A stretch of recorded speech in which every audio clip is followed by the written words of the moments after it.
اعوذ باللہ من الشیطان الرجیم بسم اللہ الرحمن الرحیم الحمدللہ رب العالمین وصلی اللہ علی محمد وآل بیتہ الطیبین الطاہرین۔ بارگاہ ملکوتی حرم امیر المومنین علیہ السلام سے آپ کی خدمت میں حاضر ہیں۔ آج ہم بات کر رہے ہیں غسل کے طریقے کے بارے میں کہ غسل جنابت ہو یا باقی غسل ہوں، ان کا طریقہ کار کیا ہے۔ تو غسل دو طریقوں سے کیا جاتا ہے، ایک ترتیبی ہے اور دوسرا التماسی ہے۔ ترتیبی یہ ہے کہ سر گردن پہلے دھوئیں، احتیاط واجب کی بنا پر سر گردن پہلے اور اس کے بعد باقی جسم دھوئیں، اور بہتر یہ ہے کہ باقی جسم میں بھی دائیں طرف کو پہلے دھو لیں اور اس کے بعد بائیں طرف کو دھوئیں، یہ بہتر ہے۔ اگر کوئی سر گردن دھو لے اس کے بعد باقی جسم دھوتا ہے، اکٹھے ہی دھو لے اور دایاں بایاں یہ تقسیم نہ کرے تو بھی اس کا غسل ہو جاتا ہے، لیکن بہتر یہ ہے کہ باقی جسم کی دائیں اور بائیں کی طرف تقسیم کی جائے۔ سوال نمبر 6 ہمارا کہ غسل جنابت کا طریقہ بیان کریں۔ جواب: غسل جنابت کے دو طریقے ہیں۔ نمبر 1 غسل التماسی، غسل ترتیبی۔ غسل ترتیبی میں احتیاط واجب کی بنا پر پہلے سر گردن اور پھر پورے بدن کو دھونا ضروری ہے۔ یہ جو پھر لکھا ہوا ہے نا، میں تھوڑی اس کی وضاحت کر دوں کہ اگر آپ نے پیپ پکڑا ہوا ہے، سر گردن دھو رہے ہیں، تو پھر پیپ کو تھوڑا پانی کے پیپ کو اپنے جسم سے علیحدہ کر لیں، جدا کر دیں جو پانی کی دھار آ رہی ہے، اس کے بعد پھر پانی لے آئیں جسم کی طرف۔ تو یہ آپ نے اس احتیاط واجب پہ عمل کر لیا ہے۔ اگر آپ ایسے کرتے رہے کہ وہ پانی کا پیپ جو پکڑا ہوا ہے اس سے پانی آ رہا ہے سر گردن، اور سر گردن سے پھر نیچے لیتے آئے اور فاصلہ نہ دیا، تو پھر آپ نے احتیاط واجب پر عمل نہیں کیا ہے۔ تو لہذا احتیاط واجب بنا پر ضروری ہے کہ یہ فاصلہ دیں۔ اور احتیاط مستحب یہ ہے کہ بدن میں پہلے دایاں حصہ اور پھر بایاں حصہ دھویا جائے، یہ احتیاط مستحب ہے، دائیں بائیں تقسیم کرنا سر گردن کے بعد۔ اگر کوئی اس احتیاط مستحب پہ عمل نہ کرے تو اس کا غسل صحیح ہے۔ یہ طریقہ یہ ہے غسل التماسی کا، غسل ترتیبی کا۔ اور اس میں ایک بات کا خیال یہ رکھنا ہے کہ یہاں پر آپ نے جلد تک پانی پہنچانا ہے اور ساتھ بالوں کو بھی دھونا ہے۔ پیچھے وضو میں ہم نے بتایا تھا کہ داڑھی جو ہے وہ اتنی گھنی ہے کہ اس سے جلد نظر نہیں آتی اور پانی پہنچانا بڑا دقت کے ساتھ جلد تک پانی پہنچایا جا سکے گا، کوشش کرنی پڑے گی۔ تو وہاں ہم نے کہا تھا کہ اوپر سے ہی دھو لے، جلد تک پہنچانا واجب نہیں تھا، یہ وضو میں چہرہ دھوتے وقت۔ لیکن یہاں غسل میں جلد تک پہنچانا ہے، ہر صورت میں جلد تک پہنچانا ہے، اور ساتھ بالوں کو بھی دھونا ہے۔ ہاں، لمبے بال، جس طرح خواتین کے لمبے بال ہیں، تو ان لمبے بالوں کا، سارے لمبے بالوں کا ساتھ دھونا واجب نہیں ہے۔ جلد تک پہنچایا ہے اور جلد کے ساتھ جو ٹچ ہے وہاں تک پہنچ گیا ہے تو کافی ہے۔ لیکن لمبے بال نہ ہوں، جیسے داڑھی کے بال ہیں، ہمارے سر کے بال جیسے ہیں، تو یہاں بالوں سمیت جلد کو دھونا ہوگا، جلد کے ساتھ ساتھ بال بھی دھونے ہوں گے۔ غسل ترتیبی میں بالوں کے نیچے والی جلد کو دھونا واجب ہے۔ پس اگر کسی کی بڑی داڑھی ہے تو بڑی داڑھی سے مراد یہ ہے کہ وہی گھنی داڑھی کہ جس میں جلد نظر نہیں آ رہی، تو فقط داڑھی کا دھونا کافی نہیں ہے، بلکہ داڑھی کے نیچے والی جلد تک پانی پہنچانا ضروری ہے۔ اور اسی طرح سر وغیرہ کے بڑے بال ہوں، بالوں میں بھی نیچے والی جلد تک پانی پہنچانا ضروری ہے۔ اور اگر جلد تک پانی پہنچ جائے تو جسم کے لمبے بالوں کا دھونا ضروری نہیں ہے۔ جیسے ہم نے مثال دی ہے، خاتون کے لمبے بال ہیں تو لمبے بالوں کا دھونا ضروری نہیں ہے، اور یا مرد نے جو ہے وہ کافی لمبی داڑھی رکھی ہوئی ہے تو پھر نیچے جو داڑھی ہے لمبی، اس کا بھی دھونا ضروری نہیں ہے۔ جلد تک پہنچانا پھر کافی ہوگا۔ اچھا، یہاں غسل میں بھی جو ظاہری حصہ ہے اسی کو دھونا ہے، جو باطنی حصے ہیں مثلا آنکھیں بند کی تو جو اندر آ جاتا ہے، بند ہونے کے بعد جو نظر نہیں آتا حصہ، اس کا دھونا واجب نہیں ہے۔ منہ بند کریں تو جو اندرونی جانب ہے باطن، اس کا دھونا واجب نہیں ہے۔ ناک کا اندرونی جانب باطن جو ہے اس کا دھونا واجب نہیں ہے، ظاہر کو دھونا ہے غسل میں۔ بدن کا ظاہری حصہ دھونا ہے، لہذا آنکھ، ناک، کان اور منہ کا اندرونی حصہ کو دھونا ضروری نہیں ہے۔ اب ہے اگر کسی حصے کے بارے میں ہمیں شک ہو کہ یہ باطن ہے، اندرونی حصہ شمار ہوتا ہے، یا ظاہر اور بیرونی حصہ شمار ہوتا ہے، یہ کیا ہے، تو جس کے بارے میں آپ کو شک ہے پھر اس کو دھونا پڑے گا۔ جس کے بارے میں شک ہے کہ باطن ہے یا ظاہر، تو اس کو پھر دھونا پڑے گا۔ جس حصہ میں شک ہو کہ یہ ظاہر میں سے ہے یا باطن میں سے، تو اس حصے کا دھونا واجب ہے۔ یہ ہو گیا غسل ترتیبی۔ اب ہے آگے غسل ارتماسی۔ غسل ارتماسی نہر میں کیا جا سکتا ہے، دریا میں کیا جا سکتا ہے، تالاب میں کیا جا سکتا ہے، جہاں وافر مقدار میں پانی موجود ہے کہ آپ اس میں غوطہ لگائیں تو آپ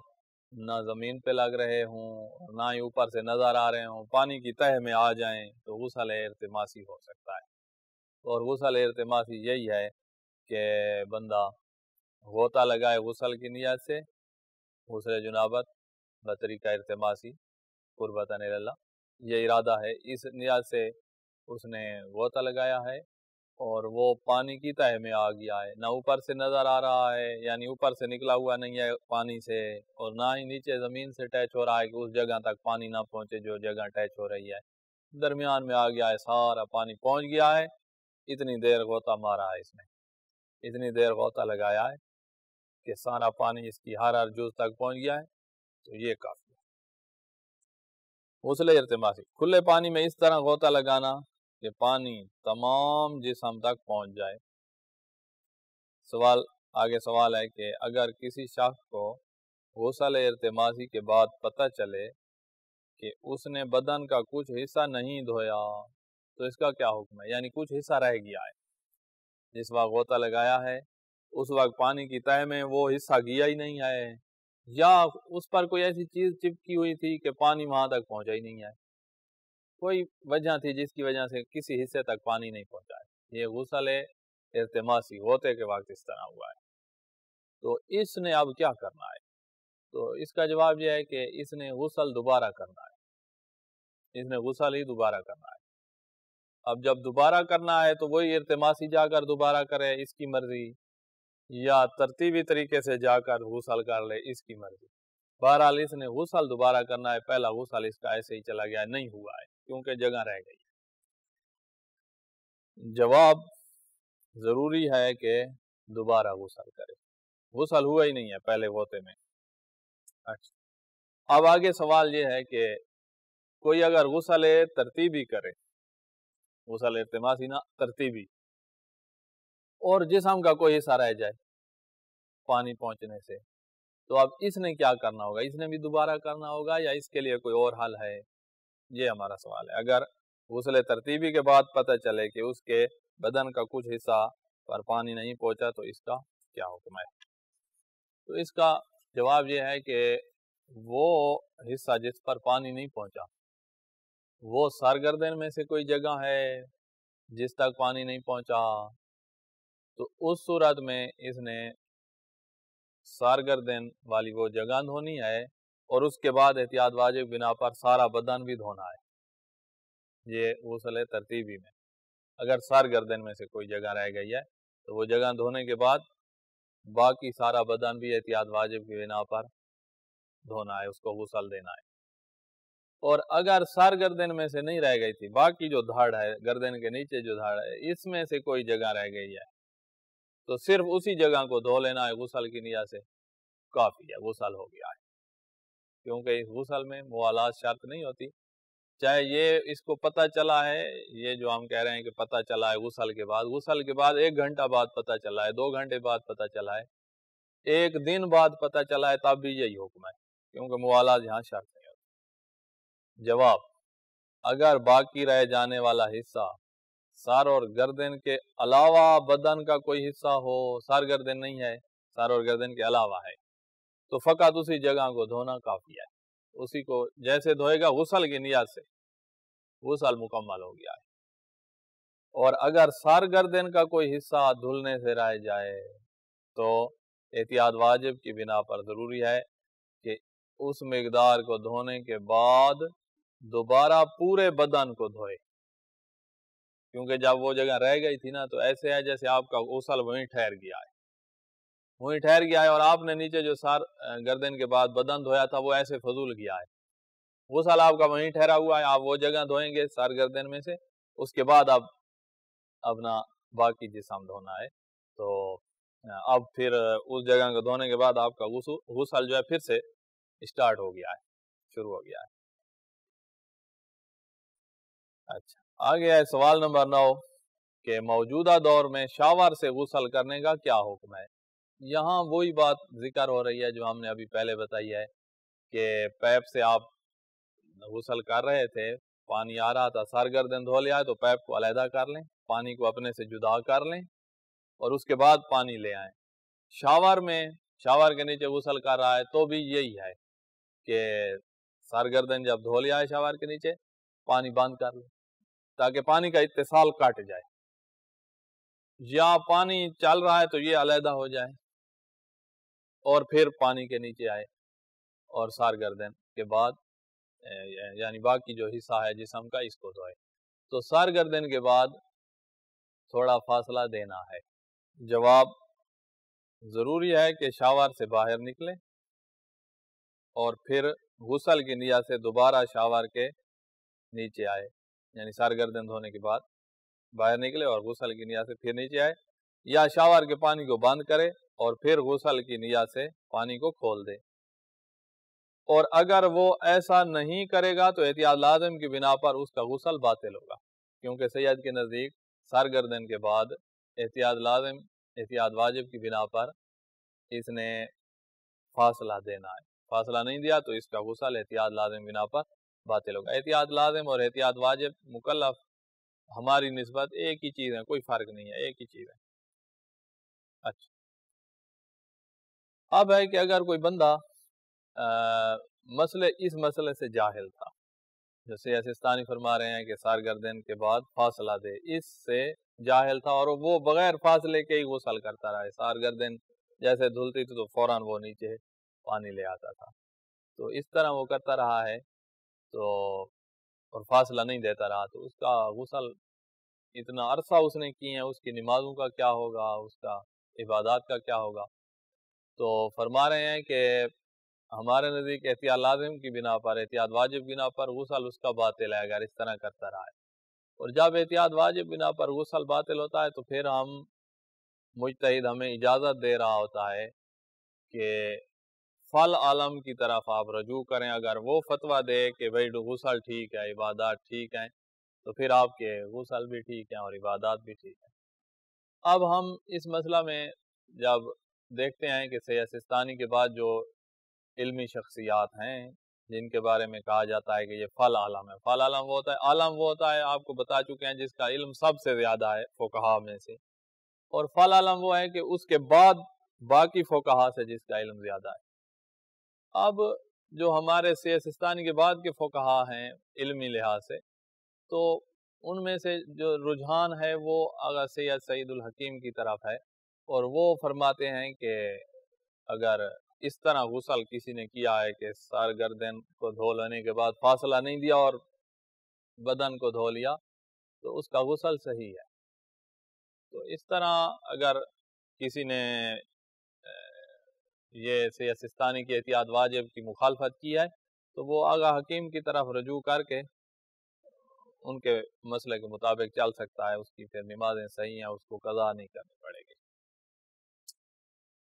اگر کوئی بندہ اس مسئلہ سے جاہل تھا اور پانی کو بدن سے جدا کیے بغیر،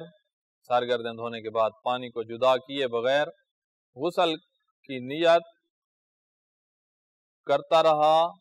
اور یعنی غسل کی نیت سے بدن کو دھوتا رہا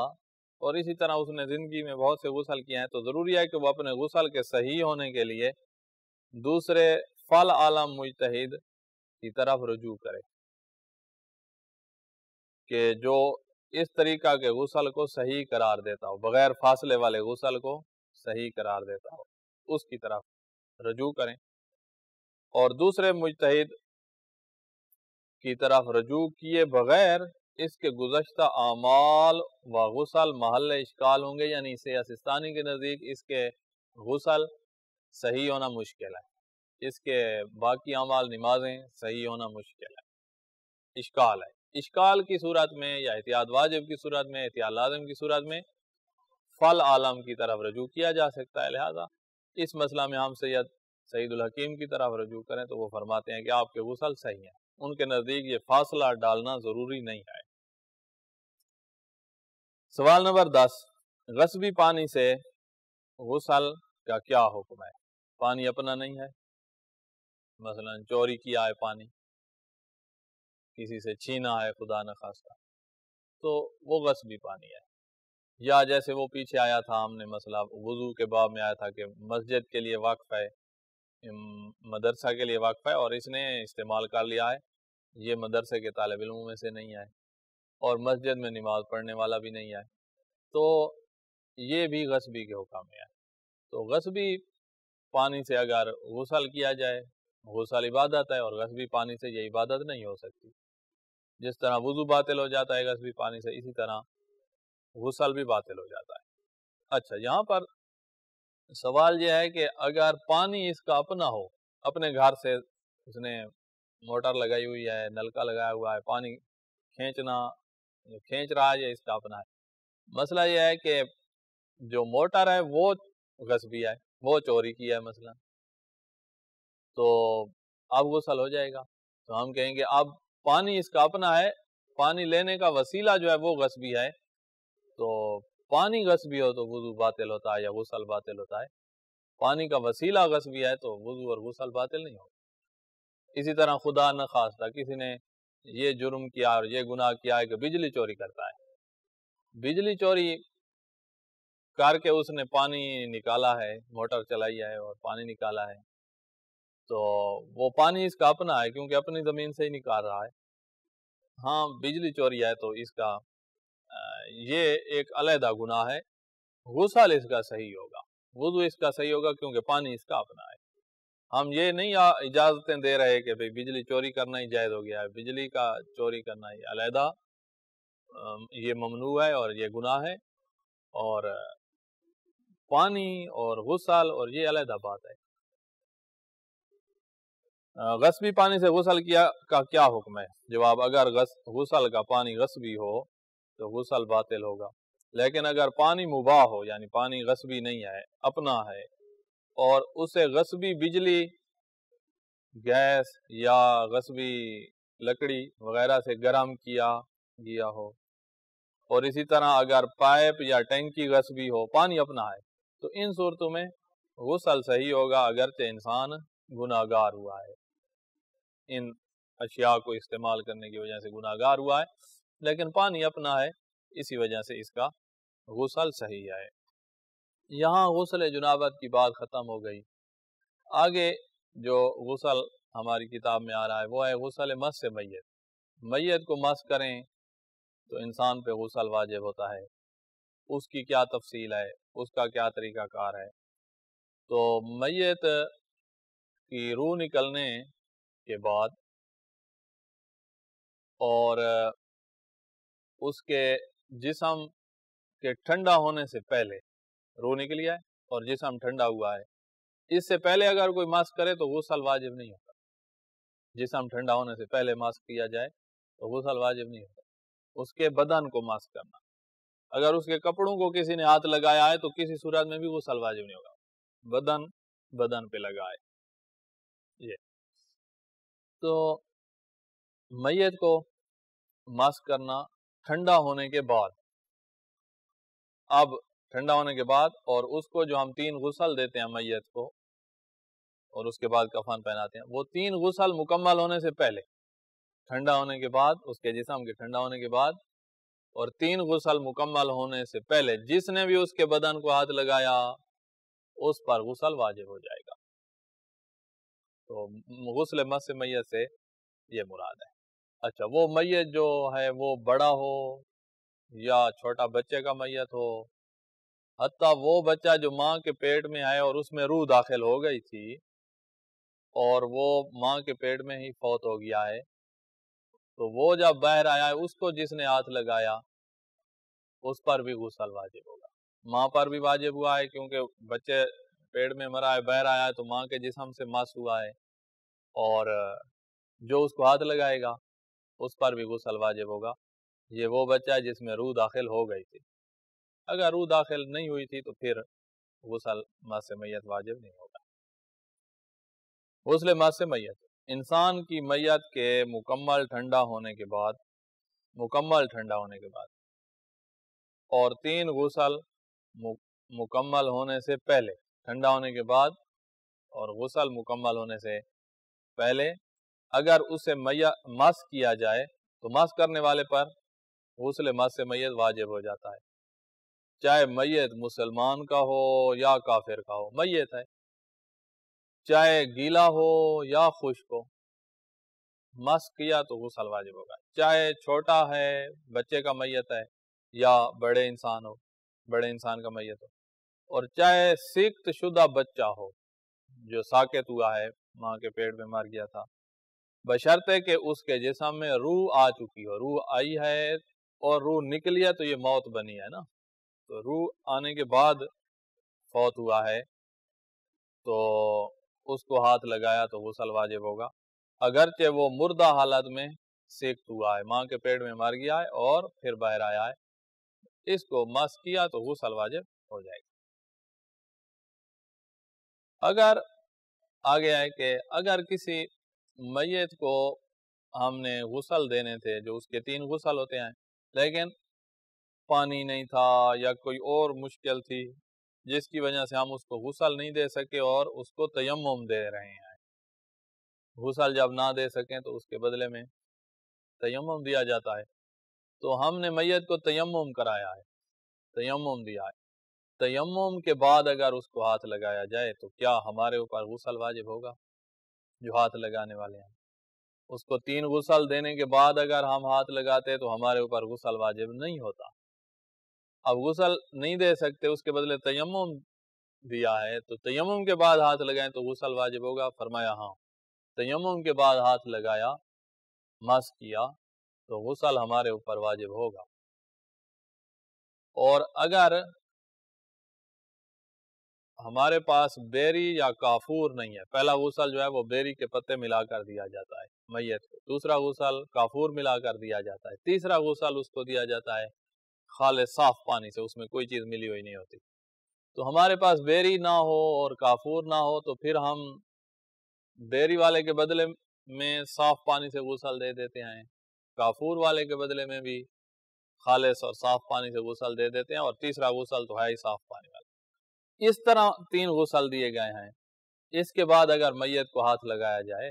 تو اب غسل واجب ہوگا؟ کہا اب غسل واجب نہیں ہوگا، ہمارے اوپر ہاتھ لگانے والے پر غسل واجب نہیں ہوگا، تو لہذا تیمم دیا ہے میت کو اور جس نے مس کیا تیمم کے بعد تو اس پہ غسل واجب ہوگا۔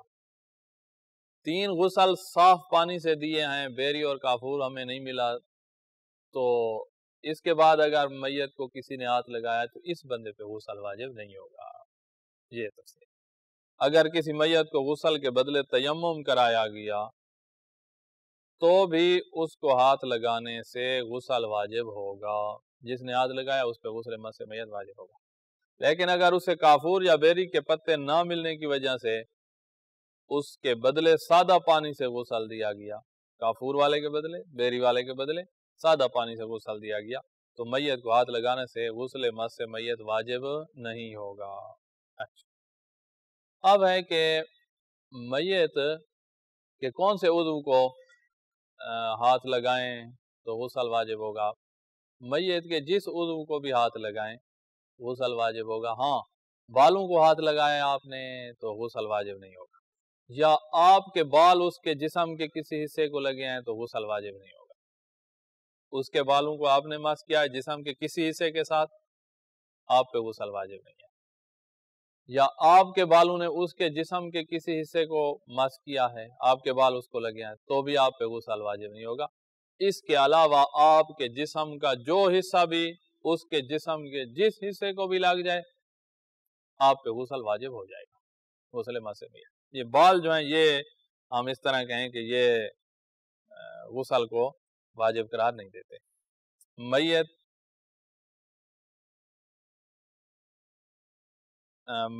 یا زندہ، اس بات سے پہلے ایک چھوٹی سی بات اور ہے کہ میت کے کسی کٹے ہوئے جز کو، ہاتھ اس کا کٹا ہوا ہے، صرف ہم نے ہاتھ کو ہاتھ لگایا ہے، تو اس سے غسل واجب ہو جائے گا. کہا اس طرح اس سے غسل واجب نہیں ہوگا. یا زندہ شخص ہے، اس کا ہاتھ کٹا ہوا ہے، اس ہاتھ کو ہم نے ہاتھ لگایا ہے کٹے ہوئے، تو ہمارے اوپر غسل واجب نہیں ہوتا. میت یا زندہ کے جدا شدہ کسی عضو کو ہاتھ لگانے سے غسل واجب نہیں ہوتا، اگرچہ اس عضو میں ہڈی بھی موجود ہو. لیکن اگر بکھرے ہوئے میت کے تمام اعضاء کو، میت کا جسم بکھرا ہوا ہے اور آپ نے سارے اعضاء کو چنا ہے اور اکٹھا کیا ہے، تو اب سارے اعضاء کو ہاتھ لگا لیا آپ نے، تمام اعضاء یا اکثر اعضاء کو مس کرے تو غسل واجب ہو جاتا ہے. تمام اعضاء یا اکثر اعضاء کو مس کیا جائے تو غسل واجب ہو جاتا ہے. آگے سوال ہے کہ اگر میت کا پورا جسم ٹھنڈا نہ ہوا ہو، مثال کے طور پر اس کا سر گرم ہو اور اس کے جسم کے کسی دوسرے ٹھنڈے حصے کو مس کیا جائے تو کیا غسل مس میت واجب ہوگا؟ سر اس کا مثلا گرم ہے اور باقی ٹھنڈا ہے، ہم ٹھنڈے حصے کسی کو ہاتھ لگانا چاہتے ہیں اور لگا لیا ہے ہم نے ٹھنڈے حصے کو، تب بھی ہمارے اوپر غسل واجب نہیں ہوا، کیونکہ میت کا پورا جسم ٹھنڈا نہیں ہوا ہے.